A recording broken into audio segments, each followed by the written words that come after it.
드리겠습니다. 자, 사실상 설 명절이 지나면서 정치권은 그야말로 지방선거로 한 걸음 확 이제 옮겨가는 이런 분위기입니다.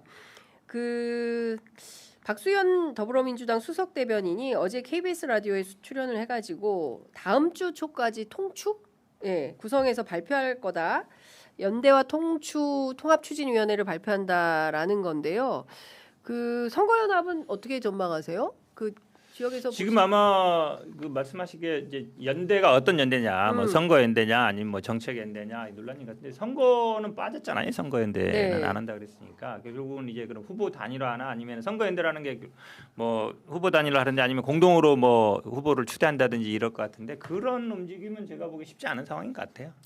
합당 논란이 물론 이제 합당 논란이 멈췄기 때문에 선거는 일단 각자 준비할 수밖에 없어요. 각자 준비해야 되는 것이고 만약에 뭐 호남 같은 데서 경쟁을 하게 되면 경쟁을 할 수 있는 상태라 지금 제가 보기에 뭐 선거 연대 얘기하는 거는 크게 의미가 없는 것 같아요. 민주당은 이미 뭐 검증이라든지 아니면 이미 예비 후보 등록 막 하고 있어서 지금 뭐 선거 연대 얘기하기는 조금 어렵다. 어려운 것 같아요. 그러니까 사실상 뭐 이제 각자 준비. 무산이라고 선거는 각자 준비하고 그다음에 뭐 정책 연대를 하든지 뭐 그렇게. 선거 연대는 사실상 한 군데에서 선거 연대가 되느냐 마느냐의 문제라고 생각해요. 그러니까 조국 대표가 지방선거와 같이 치러지는 국회의원 보궐선거 어느 지역구에 출마를 한다면 그 지역구에 민주당 후보를 낼 거냐 말 거냐 아니면 민주당 후보하고 후보 단일화를 본선거 전에 할 거냐 이게 선거 연대죠. 저는 뭐 다른 지역구에서는 호남 지역은 경쟁할 것 같고 수도권의 대부분의 선거구에서는 조국혁신당의 후보가 없거나 있어도 지지율이나 득표율이 미비해서 큰 변수가 안 되는 그래서 굳이 뭐 선거연대 그건 지역 단위에서 알아서 할 일이다. 중앙당 차원에서의 선거연대는 힘들 거고 근데 한 군데만 되느냐 마느냐 그게 문제라고 생각해요. 그 지역이 어디라고 보십니까? 그건 일단 본인이 찍어야죠. 제가 보기에는 군산이에요, 군산. 군산? 왜냐하면 정춘생 의원이 평택 군산 얘기했잖아요. 후보 내지만 했는데 평택에서는 사실은 3자 대결하면은 어떻게 될지 몰라요. 근데 군산에서는 3자 대결해도 별 만약에 국민의힘이 안 될 수 있다고 보면 부담이 없죠. 왜냐하면 단일화 지금 조국 대표도 그냥 뭐 독자적으로 한다라는 얘기를 하고 있잖아요. 그리고 사실은 후보 나갈 경우에는 본인이 승리 가능성을 볼 수밖에 없잖아요. 그러면은 민주당에 굳이 후보 단일화 안 해도 끝까지 갈 수 있는 데는 군산이거든요. 제가 보기에는 군산으로 갈 가능성이 많아 보여요. 이미 또 그 동네 그런 얘기들도 있다 하더라고요. 네, 알겠습니다. 뭐 어떻게 될지 저희가 또 취재해서 말씀 드리도록 하고요.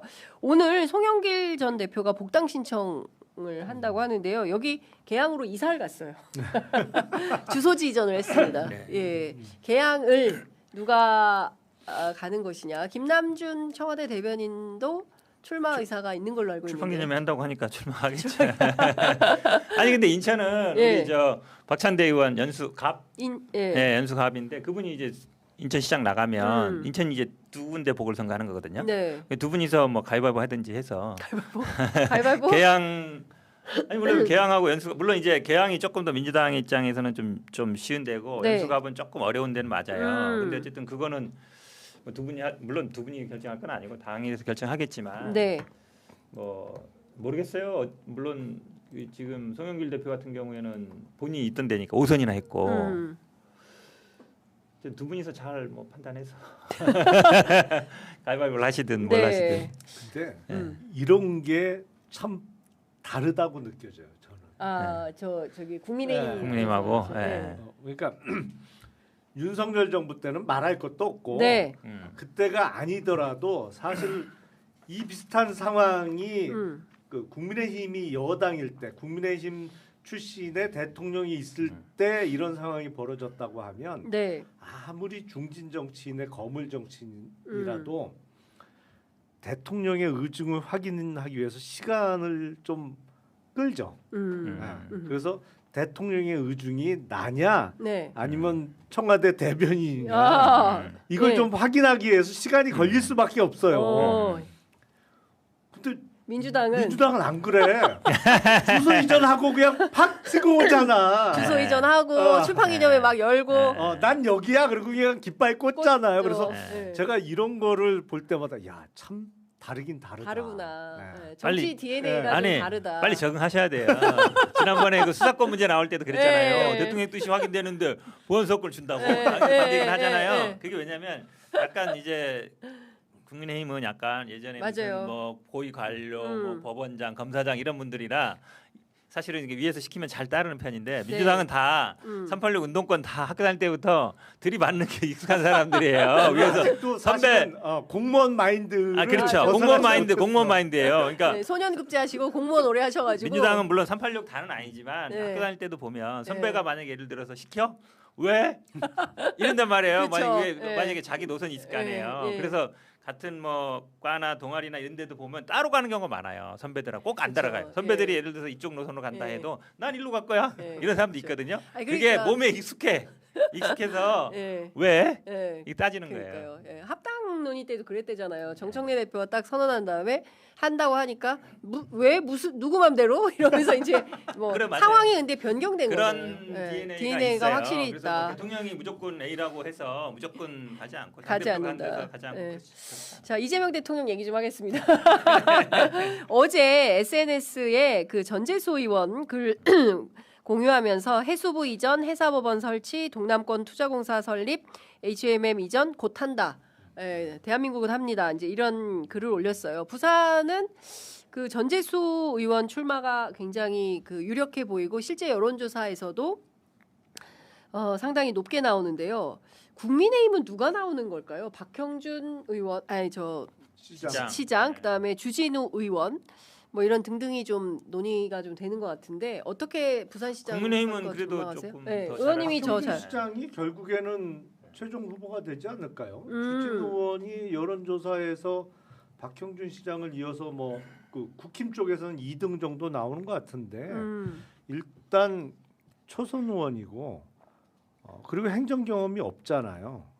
검찰에 부장하다가 나와서 이제 그 지금 초선 의원 하고 있는 건데 부산 시민들께서 보시기에 부산 광역시를 이끌 만한 어떤 경험치가 쌓여 있는 인물로 보기는 조금 어려울 것 같아요. 그리고 본인도 지금 초선 의원인데 본 후보가 돼서 출마했다가 떨어지면 이제 배지도 떨어지고 시장도 떨어지는 상황인데 지금 국민의힘 현역 의원들은 다 그 고민들을 하는 거예요.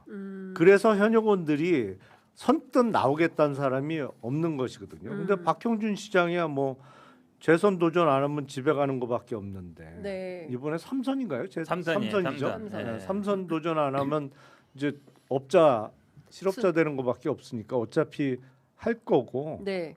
박형준 시장 대 결국엔 전재수 의원의 대결 구도 그리고 이재명 대통령이 소셜 미디어에 올린 게 결국엔 다 그게 대선 공약이었어요. 네, 맞습니다. 대선 공약 본인 후보 때 내고 온 공약 다시 한번 확인한 거예요. 네. 한다고. 저도 동의해요. 음. 왜냐하면 박형준 시장 결국은 당 대표 장동혁 대표하고 관계가 제일 중요하잖아요. 네. 오세훈은 막 들이받는데 안 들이받잖아요. 그리고 조용히 있잖아요. 그러면 얘기는 어느 정도 이제 얘기가 됐다는 얘기잖아요. 그리고 말씀처럼 사실은 그러니까 지금 전재수 의원 같은 경우 이제 통일교 문제만 해결하면 네. 제가 보기에 뭐 사실 부산에서 지금 지지율이 많이 나온 게 딴 게 없어요. 해수부 이전 한다 국민의힘 집권할 때 했는데 안 됐잖아요. 안 됐죠. 집권하고 6개월 만에 했잖아요. 해버렸죠. 이게 바로 이제 네. 부산 가시면 알겠지만 네. 인구도 줄고 있고 뭐 네. 산업도 없고 그다음에 젊은 사람 없어. 노인과 바다. 그러니까 그 네. 얘기를 많이 하고 있기 때문에 네. 그나마 상징적인 게 딱 해수부 이전이잖아요. 그렇죠. 그럼 그 다음에 이제 쭉쭉쭉 될 거기 믿고 있기 때문에 네. 그래서 인기 있는 거거든요. 제가 보기에는 전재수 대 박형준. 네, 구도가 될 것 된다. 같아요. 저희가 이제 그 지방선거가 다가오면 저희가 또 카메라 메고 현장으로 가는데 조만간 부산에 가서 부산 민심 그리고 후보들 가능하면 인터뷰도 한번 추진해 보도록 하겠습니다. 이재명 대통령 요새 X 열심히 하십니다. 어제 그 서초동 앞에 집회장에 갔더니 이제 극우들 문제를 삼는 청년들이 X 말고 인스타도 좀 하셔야 된다. 이렇게 릴스로 좀 다녀야 된다. 그래야 이제 젊은 층들이 이제 대통령의 메시지를 이제 직접 볼 수 있다 이런 얘기를 하는데 오늘 세 가지를 올리셨는데 하나는 일정 관련된 거고 뭐 전북에서 하는 타운홀 미팅 예고하는 거고요. 또 하나는 그 부동산과 관련된 거를 올렸어요. 왜 RTI 규제만 검토를 합니까? 대출 기간이 만료한 후에 하는 대출 연장이나 그다음에 대환 대출 본질적으로 신규 대출하고 다르지 않다. 이런 얘기하면서 실제로 그 신규 다주택에 대한 대출 규제 내용 보고 그다음에 기존 다주택자에 대한 대출 연장 대환 현황 확실한 규제 방안을 검토하라고 내각과 비서실에 지시했다. 이런 입장을 밝혔습니다. 또 어떻게 보십니까, 의원님?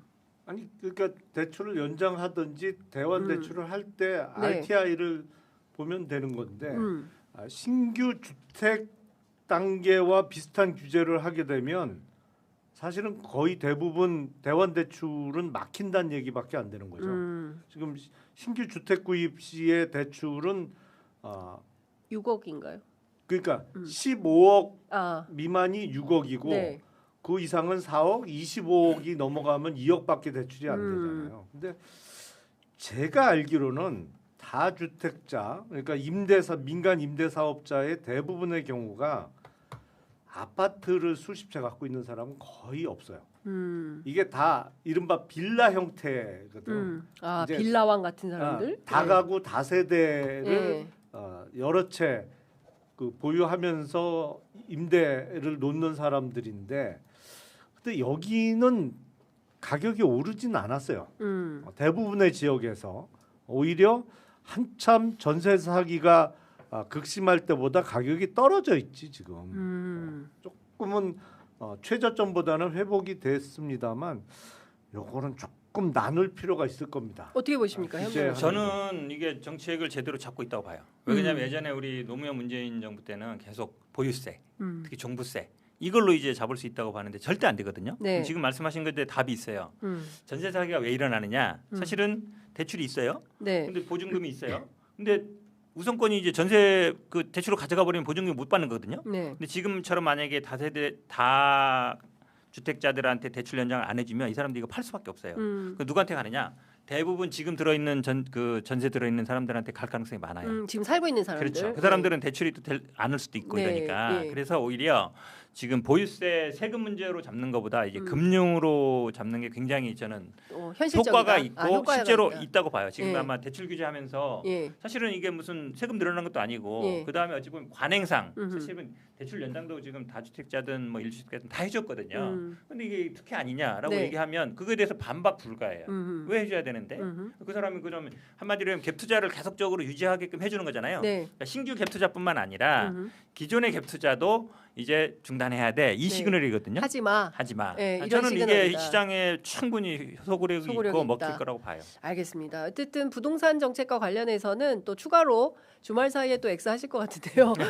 모아서 저희가 월요일 날 또 말씀드리도록 하고요. 또 하나는 지금 청와대의 업무량이 역대 최고 수준이다라는 단독 보도가 나왔어요. 1인당 초과 근무가 한 달에 62시간. 네. 우리가 그 윤석열 때 그 몇 시간이었죠? 69시간인가? 이 논란이 있었는데 실제로 한 달에 초과 근로가 62시간이다. 이런 말씀하셨습니다. 초인적 과로에 노출된 청와대 비서진 참 미안하지만 현재 대한민국 전쟁터와 같은 상황이라 어쩔 수가 없다. 공직자 한 사람은 5,200만 시간의 가치가 있다. 동지들, 동지 여러분, 네, 여러분의 10분에 수많은 사람들 인생, 흥망, 생사가 달려 있습니다. 힘은 청와대 있는 들어도, 분들 보니까 네. 진짜로 네, 24시간이에요. 24시간. 저한테도 가끔 뭐 이렇게 올 때 보면 음. 예전에는 주말 토요일 날 같은 때는 좀 여유가 있었거든요. 네. 일요일 날은 나가요. 근데 네. 토요일 날 오후나 저녁에는 좀 쉬시고 이런 분인데 요즘 보니까 그때도 계속 뭐 하시더라고. 계속 뭐 보도자료도 보내고 계속 이렇게 하는 거 보니까 네, 진짜 24시간이다. 근데 얼핏 계산해 보면 이게 주 52시간 근로시간 제한 위반이 될 가능성이 높아 보이는데 오, 그렇잖아요. 그러니까 네. 우리가 기준이 이제 주 5일 근무에 예. 하루 8시간, 예. 그러니까 1시간 휴게 시간 빼면은 40시간인데 음. 지금 평균이 월 62시간이라고 하면 4주로 나누면 일주일에 15시간 이상 초과 근무를 한다는 얘기인데 그러면 그렇게만 계산해도 주 55시간이 되잖아요. 네. 주 52시간 초과야. 음. 이거 노조 동의 받겠죠. 근로기준법 위반의 책임을 누가 져야 되나? 비서실장이 져야 되나? 근로자 과반 이상의 동의 받겠죠. 청와대 노조 만들어야 되나? 아니 강훈식 실장 이거 조사받아야 되는 거 아니에요? 예.